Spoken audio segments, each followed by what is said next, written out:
जमात अहले सुन्नत का क़याम हमारे यहाँ हुआ, हमारे इलाके में।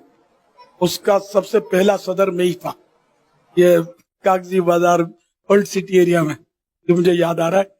तो हमने फिर आपस में मुशावरत हुई और हमने झंडे शुरू किए।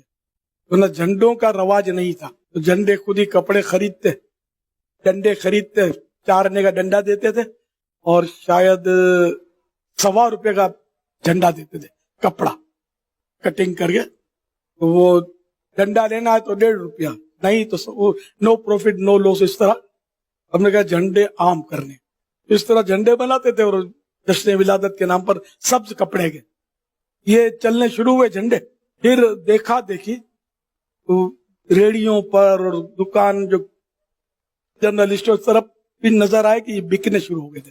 फिर हम पीछे हट गए कि हमारा मकसद तो बिजनेस तो था नहीं, सब परचम जश्न विलादत में आम करने थे और धूम मचानी थी। तो अब तो ये अवामी तहरीक बन गई, तो आहिस्ता आहिस्ता आहिस्ता अब तो पूरी मार्केटिंग और बड़े इस पर तो करोड़ों अरबों रुपए का मेरा ख्याल है बिजनेस चल रहा है। लेकिन शायद ही किसी को पता हो कि ये झंडे शुरू कैसे हुए थे कराची में।